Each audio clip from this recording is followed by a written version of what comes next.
I'm Mary. Welcome back. I hope you're having fun. So today let's talk a little bit about what happens when you go into the store and you're going to buy your first fabric for your first quilt, okay? Now it's time to talk about packaging of fabric. So most of the time when you go into the store, you're going to come up to piles of displays that are bolts of fabric like this. Now, this isn't the whole bolt, but you know what I mean. These are normally in your calicos and your quilting fabrics, normally going to be 42 to 44 inches wide. Now, the advantages of buying off the bolt is that you can get pretty much any amount that you want. You can get extra if you feel you might want a little bit extra. The pattern calls for a half a yard. Maybe you want to get 3/4 of a yard or a full yard. And then that way you have a little leeway in case you make a mistake, or there's also always our stash. Quilters love to have a stash, okay? So having that little half yard extra isn't always a big problem. Don't tell our husbands. Okay, so anyway, I like buying off the bolt because then you can get as much as you want. It's easier to coordinate. You pretty much have more options of what you want to buy. In another video, I think I already mentioned the extra wide fabrics, and those are typically 108, sometimes 120 inches wide, and they are generally used for quilt backing fabric. They can also be used for any piecing of the top. They can be used for your long borders so that you don't have seams in your borders. I use them for pretty much everything. So another way that quilt fabric is sold in the stores is prepackaged bundles. So there are these things called jelly rolls, and here's a picture of one because I don't have any to show you myself. Jelly rolls are generally 2.5 inches wide. They're pre-cut and they come in a varied number of strips. So you need to be sure to check on the packaging to see how many strips that are in there. Now, some of the advantages of buying a jelly roll are that they're pre-cut, which is helpful. You can start sewing the minute you get home. Most of the time the colors coordinate with each other. Sometimes you'll get a jelly roll that's all fabrics in one color family. One of the disadvantages about sewing with jelly rolls are that you really can't see all of the fabrics the way that they're packaged and rolled up together. You get a tiny glimpse of most of the ends, but you really don't get to see the whole piece of fabric and exactly what you're getting. Another disadvantage is that you may or may not be able to buy coordinating fabric for the borders and the backing because you didn't buy it from a particular collection.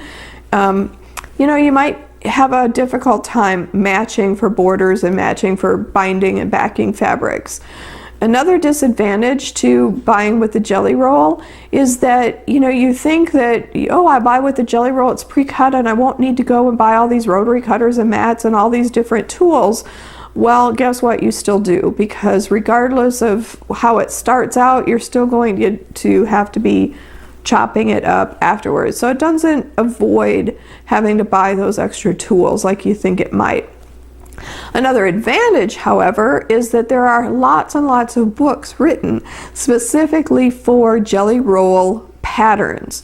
So if you buy a jelly roll, you can buy a book and it has like 20 different or 50 different patterns of what you can make with this jelly roll. So don't think that all because you bought it prepackaged in a jelly roll that there's only one pattern you can use it for. There are a whole bunch, and that's kind of cool. So another way that fabric is packaged in the store, you might find things called charm packs. Now, charm packs are just a bunch of squares all pre-cut into squares. These squares come in many different sizes, from 2.5 inches square all the way up to 10 to 12 inches square. And again, for some people this is great because they're already cut and ready to sew. Most of the time they're coordinating fabrics, not always. Still going to have to cut those pieces eventually, so you're still going to need all the other tools. And again, back to the disadvantage of you may not or may not be able to find coordinating fabrics for the borders and the backs. Another way that fabric is packaged is called fat quarters. And a fat quarter is literally, I don't know why they call it fat, but a fat quarter is literally a quarter of a yard of fabric. So take a yard of fabric and you cut it in half, and then you cut it in half again.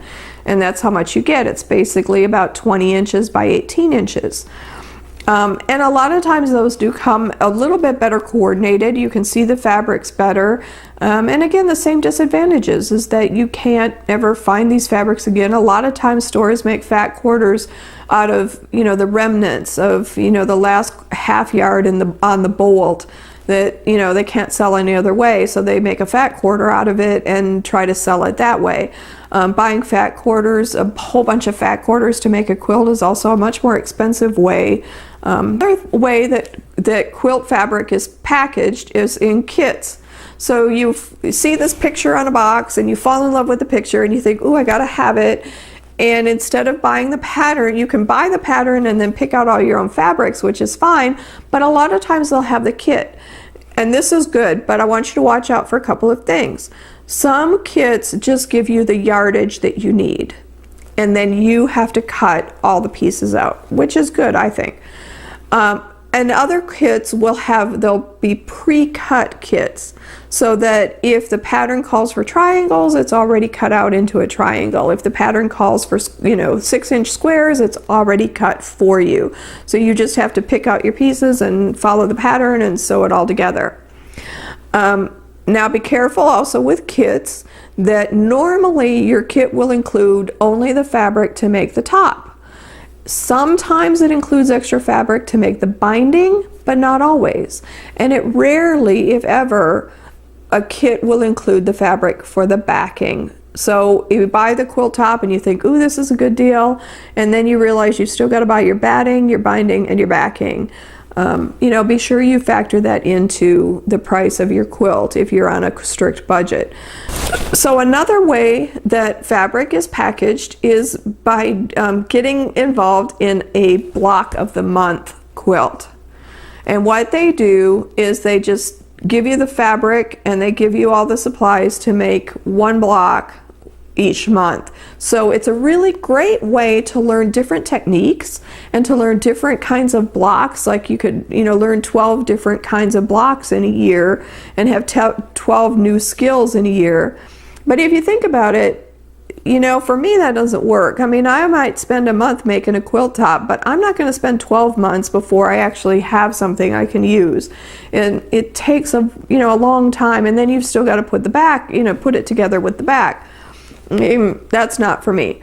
One of the disadvantages is that it has to be like the most expensive way to make a quilt ever. Okay, so that kind of covers some of the basics about what to look for when you go into the store. My name's Mary, and we'll see you soon in the next video. We're going to talk about tools and things that you need and things you don't need.